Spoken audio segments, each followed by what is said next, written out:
This one book gone. Just tear it and throw it away. But you owe it to yourself. You owe it to yourself. There are in the world today 1,000 million Muslims. Just from the point of view of knowing how their minds are working, just from that point alone, you want to know what does his book say about what and what and what. The guy, the Muslim fellow who comes, you make an appointment, and the guy turns up late. Now, we are all, I don't know, most especially we black people, Indians, Africans, Coloreds, we are all, Muslim or non-Muslim, we are all not punctual. Generally, we are a very unpunctual people. We don't value time. But now, if the Muslim fellow lets you down, you see, you have something to beat him with. And he can't fight back. You ask him, he says, you Muslim? He says, yes, I'm Muslim. He's very proud to say he's a Muslim, yes. And you're late? He said, well, he said, wait. You are going through a special training of punctuality. Once a year for 30 days, you are so punctual to the second, to the minute. In your fasting month, you fast? He said, yes. You fast? He said, yes. When you break your fast, when do you break your fast? Certain fixed time, right? He said, right. And you wait with the watch on your hands. Huh?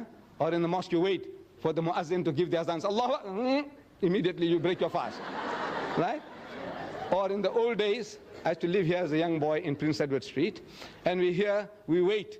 You see, when the azan, the time for the breaking of the fast or the time for the evening prayer comes, they switch on the light of the minaret. And the children are waiting in all the street corners. They watch for the light. And they start shouting all over. We used to hear those days. It says, Batti Silgi, Roja Chodo. You see, says, the light is on, break the fast. Light is on, break the fast. And everybody starts. Straight away. No wasting of a second. Right? For 30 days you did it. To the second. And you can't meet an appointment. You are the fittest guys in the world for appointments, for punctuality. That's what you are trained for. And you give it to him. You find a guy eating pork chops. Say, hey, you Muslim? He says, yeah. He says, I thought your book says you can't eat the pig. He said, no, this is ham. I said, look, now what you're talking about. That's a pig, man, piece of pig. Call it ham, call it bacon, call it Vienna sausages. It's pig.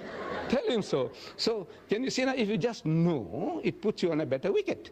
And I want to put each and every one of you on a better wicket to put the guy right. My Muslim brothers and my children. Put them right. And you will get pleasure in it. Because, no, by God, because you are not creating offense. You say, look, this is your teaching, Mr. Deedat. This is your teaching.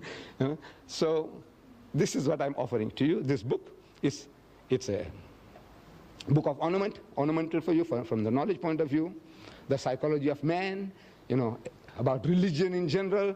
You want to know about karma. Have you heard the word karma? Yes. There's a Hindu term, karma, the law of cause and effect.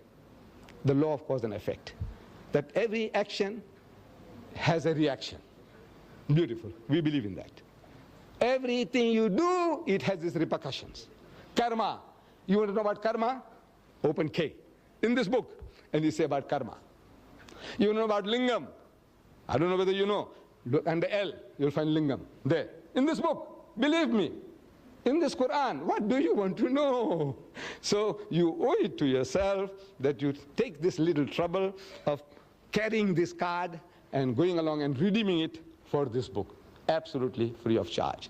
Now, my dear children, Mr. Chairman and the lady here, I leave myself open to questions, any questions. You can ask any questions. Even criticism will be welcome. I assure you, my children. This old man can take it. I am yours. Yeah.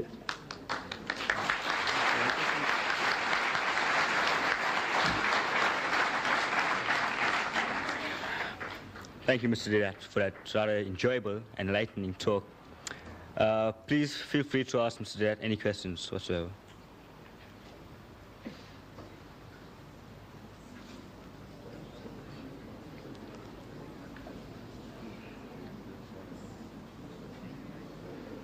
Yes, my child. If you come a little closer, please don't be shy. Please don't be shy, so that the camera can also catch your question. If you don't mind. No harm done. Okay, why are Jews and Muslims enemies? Are the Muslims and the Jews, are they not enemies? Why are they enemies? Yes, thank you for your question.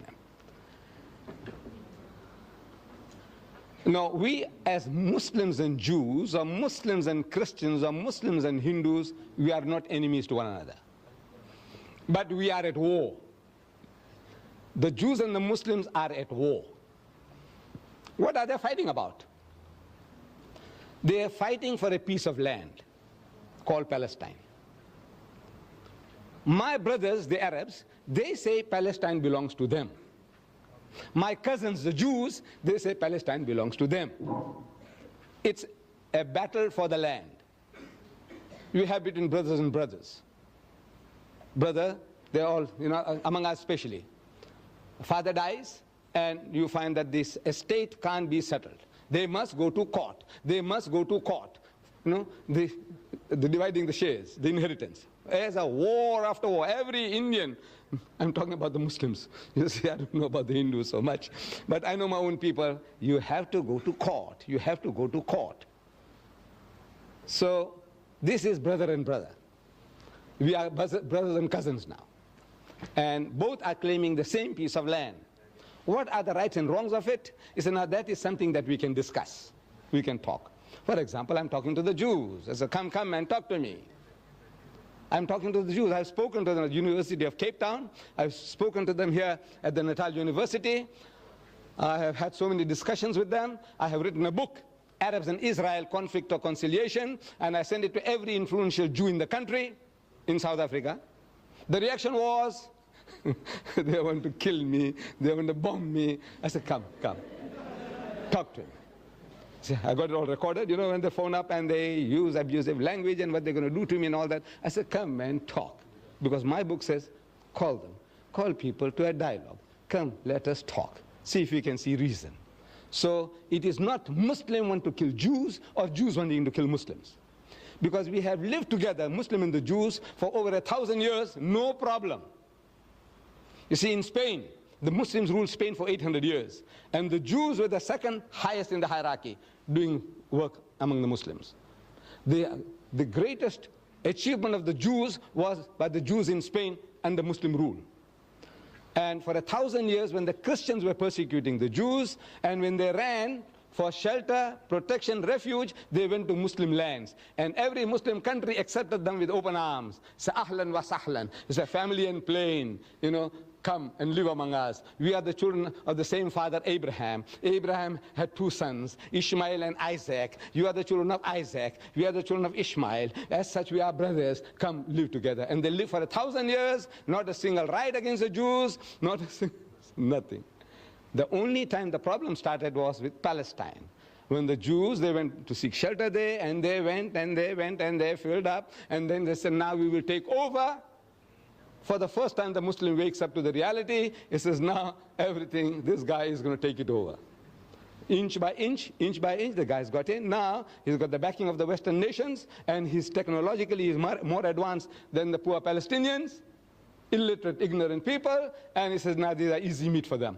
So now they wake up, he says, no, man, this is not right. So this conflict from 1918 onwards, prior to that, no problems between the Muslims and the Jews. Any other question? Yes, my son. What's your opinion of the satanic person? Well, as the word says, satanic. The guy is satanic. The guy who wrote the satanic verses is satanic. You see, the trouble is that bulk of the people, nobody has really read the book. In the Royal Albert Hall, I went and spoke about that book of Rushdie. 6,000 people. And I made the chairman to read the introduction. There's a poetic introduction, a quotation by Daniel Defoe, some literary man, his quotation about the devil. So I made the chairman to read it from the satanic verses. And the chairman read it and is asking 6,000 people, anybody at any time has read this? Or you have seen it anywhere? Have you read anywhere? Out of 6,000 people, one guy put up his hand. Where? in the satanic verses. Then I'm asking the people, the audience. I said, you see, Rushdie has something special to tell about you, you Londoners. I said, you know, on the very first page, he calls you all bastards. You Londoners are all bastards. Do you know that? No. I said, Londoners, I said, you, whether you are an English Londoner, or a Pakistani Londoner, or a Sikh Londoner, or a Hindu Londoner, you are a Londoner, you are a bastard. Shocked. Shocked. I said, look, what have you been reading? You say this book is very good. I said, come on, talk to me. Then, of course, it was more than an hour's talk. I'm giving what he says about Rama, what he says about Sita. Did you read it? He says, no. I said, you will want to kill him, you. What is about you white people? The whole white race. It says white women, no mine, fat, Jewish or non-differential. White women, I can't say. There are other words. What they are good for. I can't. But I said, now you talk to me. You want to know? I said, you white man, you know what he says about your mother, your wife, your sister, your daughter, you Jew, you know what he says about your mother, your wife, your sister. I want to know what are your reactions. When this is what he says about Rama and Sita, this is what he says about all of your whole white race, and on and on and on. The filthiest, dirtiest book in my life I ever came across was the satanic verses. Really satanic. Keep away from it. From the price point of view, at one time it was costing 15 pounds. That's 75 rands. You want to waste 75 rands on that? It's about 540 pages. 75 rands. Here I'm giving you, my son, 2,000 pages free of charge.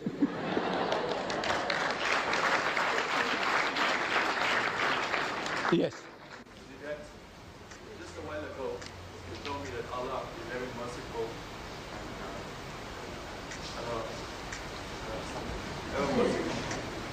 Now, I know someone rushed you. You are going through a special training of punctuality. Once a year for 30 days, you are so punctual to the second, to the minute. In your fasting month, you fast? He said yes. You fast? He said yes. Just from that point alone, you want to know what does his book say about what and what and what. The guy, the Muslim fellow who comes to you, you make an appointment, and the guy turns up late. Now, we are I don't know, at most, there's one book gone. Just tear it and throw it away. But you owe it to yourself. You owe it to yourself. There are in the world today 1,000 million Muslims. Just from the point of view of knowing how their minds are working. You see, you have something to beat him with. And he can't fight back. You ask him, he says, you Muslim? He says, yes, I'm Muslim. He's very proud to say he's a Muslim, yes. And you're late? He said, well, you know, I said, wait. You, especially we black people, you know, Indians, Africans, coloreds, you know, we are all, Muslim or non-Muslim, we are all not punctual. Generally, we are a very unpunctual people. We don't value time. But now, if the Muslim fellow lets you down,